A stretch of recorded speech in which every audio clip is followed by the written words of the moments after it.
Ang nangyari nga sa chapter 192 ng One Punch Man series ay hiniling ni King ang iba't ibang dojo na tulungan siyang lumakas at inamin niya pa nga na hindi talaga siya makapangyarihan kaso hindi pa rin naniwala ang mga yun sa kanya. Huling tinanong niya ay yung final training ground pero hindi pa rin yun fit para sa kanya. Sa sumunod na eksena, binisita ni King si Saitama at habang naglalaro sila ng video games ay kwento ni King kay Saitama yung ginagawa niya. Matapos yun ay sinabi lang ni Saitama na edi magbuhat na lang si King kung gusto nito lumakas. Bumisita din yung Blizzard group doon pero hindi pa rin na-convince ni Fubuki si Saitama na sumali sa grupo niya. Sa huli, sumali na si Overgrown Rover sa Blizzard group at naging pet na nila yun matapos pakainin ng high quality beef. What's up mga Oni-chan? Ang pag-uusapan natin ngayon ay yung latest chapter ng One Punch Man kung saan may nireveal na big secret. So, simulan na natin ang video. Pinakita dito ang isang halimaw na nagagalit sa ating kalbong bida at pinapalis niya ito sa kanyang dinaraanan dahil kung hindi ay papakita niya daw ang power of the Dragon Blood. Agad na sinunggaban ng halimaw si Saitama at sumigaw na, "Makikita mo ang aking kapangyarihan." Gayunpaman, sinampalang ni Saitama itong Dragon Blood Kemerut na halimaw na to na nagsanhi ng pagka-obliterate ng katawan nun. Gulat na gulat yung isa sa mga knight na nandoon at hindi makapaniwala na natalo ni Calvo Lords yung kasapi ng 9 Warriors of the Dragon Alliance na si Rangor gamit lang ang isang sapak. Yung isa naman ay nagpasalamat sa pagligtas sa kanila ni Saitama at tinanong ang pangalan niya. Salamat daw kay Saitama ay hindi nanakaw yung Seal Stone at yung seal daw ng Cruel Dragon ay naprotektahan dahil kay Saitama. Mapapasama daw sa footnotes of history yung heroic tale ni Saitama kung saan sinabi ni Saitama na hindi naman kailangan na maging footnote yun. Pero sobra daw yata yung interpretation ng mga knights doon at pumunta lang siya para makipag-usap matapos makakita ng snatching. Sobra pa daw yung nagawa ni Saitama doon at tiniligtas niya yung mundo ika ng mga knights. Iyon daw ay isang secret mission pero yung pag-explain ng situation sa kanilang savior ay mukhang okay naman. Pinaliwanag ng knights na according sa isang legend, isang colossal dragon ang bumaba sa earth one time at naging embodiment of destruction. Sa loob lamang ng ilang araw ay ito ay kumuha ng countless na buhay at sinunog ang lahat ng lupain. Bilang bunga ng kanyang mga aksyon, ito ay naging kilala bilang Cruel Dragon. Nagtipon ng mga ancient soldiers at sa pamamagitan ng maraming sakripisyo, nagtagumpay silang pahinain ng Cruel Dragon na yun. Napaghiwa-hiwalay ng sealing orbs ang Dragon's Sea into 9 stones at sinilang mga ito sa shrine sa iba't ibang lugar. Ang duty daw ng pagbantay ng Dragon Seals ay napass down sa kanilang branch na kilala bilang Saints. At yung mga naniniwala daw na sila ay Dragonborn at nagbabalak na buhayin ng Sealed Cruel Dragon ay kasapi sa isang organisasyon na kilala bilang Deathbone. Yung antagonism na yun ay pumapalibot sa Cruel Dragon Seals ay nagpatuloy for 800 years. Ang Deathbone daw ay pinadalas ang kanilang pagsugod upang magkaroon ng pakinabang sa mga madalas na monster incident sa mga nakaraang araw at lagi daw silang nag-iingat habang minamanage yung Seal Stones. Tuwang-tuwa daw yung knight na niligtas siya muli sa isang biglaang pag-atake habang patungo sila sa paglipat mula sa mga lokasyon ng imbakan. Nairita naman dito si Saitama dahil ang haba daw ng paliwanag ng knight. Nagsalita naman yung nahuli nilang tiga Deathbone at sinabi na paano natalo si Lord Rangor. Gayunpaman, yung araw daw na iyon ay eventually darating. Kukunin daw nila ang lahat ng Seal Stones at mareresurrect ang Cruel Dragon na tatapos sa sangkatauhan. Lahat daw ng mahalaga sa kanila ay masisira. Habang nagsasalita pa ay kumuha ng timba ng tubig si Saitama at tinapon yun sa ulo niya. So, kailan yung eventually? Tanong ni Calvo Lords kung saan sagot naman ng tiga Deathbone na, "Mali ko, baka 10 years, baka 100 years. Sinabi nito na tahimik na naghihintay si Lord Cruel Dragon God nila na humina yung seal. Kung sa hindi inaasahan daw na ma-wipe out yung Deathbone, ang mga magmamana daw ng kanilang will ay magpapakita at magbibigay buhay muli sa kanilang mitiin. Habang nagsasalita ay binuhusan na naman siya ni Saitama ng tubig. "May gusto ko po bang malaman?" Tanong ng tiga Deathbone. Nagkomento si Calvo Lords na kung mabubuhay yung Cruel Dragon na yun at some point, bakit hindi na lang daw ngayon? Nawindang yung lahat ng mga kasama niya sa tanong niya. Ano daw yung ibig sabihin ni Saitama? Pinaliwanag ni Saitama na kumpara sa pag-seal nun habang buhay, hindi daw ba ay ang pag-revive at pagtalo doon completely ay makakapagbigay ng serenity sa future. Agad na kinarga ni Calvo Lords yung tiga Deathbone at tinutusan na ituro sa kanya yung daan papunta doon sa Dragon at sinundan naman sila ng mga knights gamit ang isang helicopter. Sa sumunod na eksena, nakita na ni Saitama yung pangatlong stones at pinaliwanag ng tiga Deathbone na kapag nakolekta niya yung lahat ng 9 stones na iyon at na-perform yung summoning ceremony ay ma-awaken yung dragon. Habang patuloy sina Saitama sa paghahanap ng Seal Stones, ay windang na windang yung mga tiga-Saints at inisip na kasapi pa si Calbolord sa Deathbone. Matapos yun, nakasalubong nila ang isang halimaw na mukhang nagma-martial arts at pinakilala ang sarili niya bilang isa sa mga kasapi ng 9 Warriors of the Dragon Alliance. Dahil kilala na natin ang ating bida, isang sapak lang ulit inatalo niya na iyon kung saan napakomento yung tiga-Deathbone na kung kinausap lang ni Saitama ay hindi na sana sila hahantong doon. Dahilan naman ni Saitama na kasalanan na yun ng halimaw dahil hindi sila nun pinakinggan bago umatake.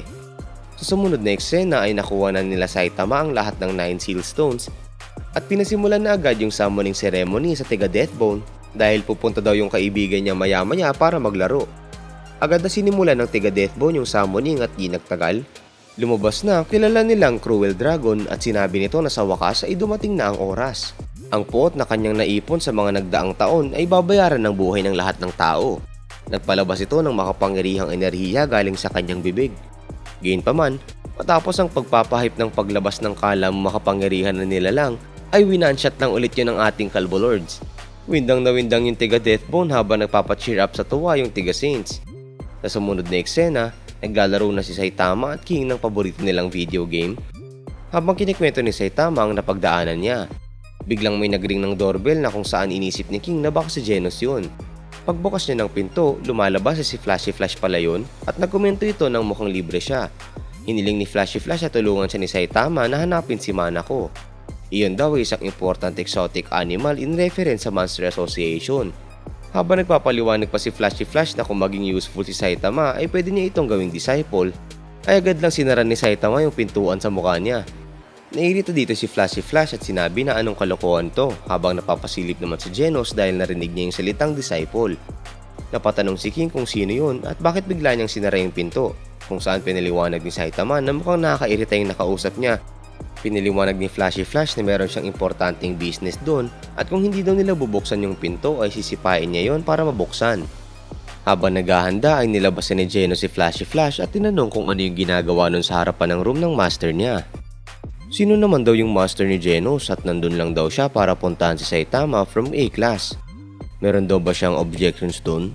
Sinabi naman ni Genos na kung may sasabihin nito ay sabihin nilang nito sa kanya at gawin daw nito yung concise, 20 words or less lang. Bakit naman daw sasabihin ni Flashy Flash yun kay Genos? Kung hindi daw tatanggapin ni Flashy Flash yung conditions na yun, edi umalis na lang ito at hindi nito deserve na makausap ng master niya. Hindi daw kailangan ni Flashy Flash ng permission nito ni Genos kung saan tinanong ni Genos na ibig sabihin daw ba nun na ipipilit ni Flashy Flash ang sarili niya na pumasok sa pinto. Tumahimik ng saglit yung labas at di nagtagal ay bigla nilang narinig ang malakas na mga galabog. Nung tinanong ni Saitama kung dapat niya bang pigilan yung dalawa ay agad na sumang-ayon si King. Pagbukas niya ng pinto ay sinigawan niya yung dalawa na tigilan yung pag-aaway nila sa harapan ng bago niyang bahay. Pinatigil niya si Genos kung saan agad yung sumunod na nagpagulat kay Flashy Flash. Pagbaba ni Flashy Flash ay kinausap niya si Saitama at tinanong na hindi ba ay na-promote ito to Class A rank. Nagdala daw siya ng magandang prospect bilang promotion celebration pero pinagsarahan lang daw siya ni Saitama ng pinto. Masama naman daw ng ugali nito. Nung tinanong ni Genos kung kakilala ba ni Saitama yun, sumang-ayon si Saitama. Pinakilala ni Saitama si Flashy Flash bilang si Four Locks in the Face dahil hindi niya maalala yung pangalan nito. Dahil doon ay nairita si Flashy Flash. Nung sasabihin na ni King kay Saitama yung pangalan ni Flashy Flash ay pinigilan siya nito at sinabi na yung mga taong gaya ni Saitama ay merong habit na pagtanong lagi sa ibang tao.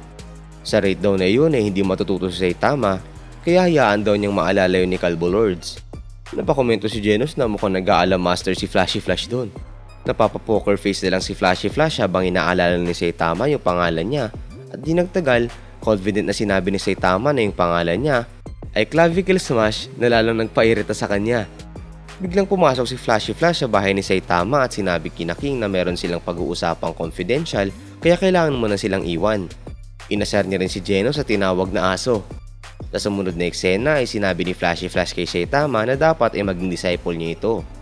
Nakita niya daw yung kakayanan ni Saitama nung nasa underground sila at nakikitaan niya iyon ng potensyal. Bigla namang lumabas si Genos sa ginawa niyang butas sa pader at sinabi na rejected na nagpagulat sa kanilang dalawa. Matapos yun ay sumali na si Genos sa usapan at sinabi na kung tungkol yun sa aforementioned God Matter, yung pakikinig niya ay unobjectionable. Unang pag-usapan daw nila ay yung paghingi ni Flashy Flash ng tulong na mahanap si Manako. May na-mention daw si Flashy Flash tungkol sa material witness.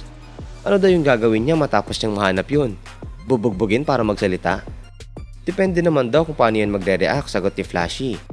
Gusto niya daw ng mga clues regarding kay God na kinalaban ni Blast at valuable close contact daw si Manako.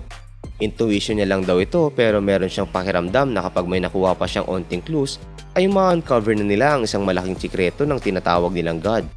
Isang sikreto na napakalaki na kaya nitong payanigin ng mundo. Kaya ngayon daw ay sumama si Saitama sa kanya. Pagtayo ni Flashy Flash ay tumayo rin si Saitama. Paglabas ni Flashy Flash sa kwarto ay biglang sinara ni Saitama yung pinto.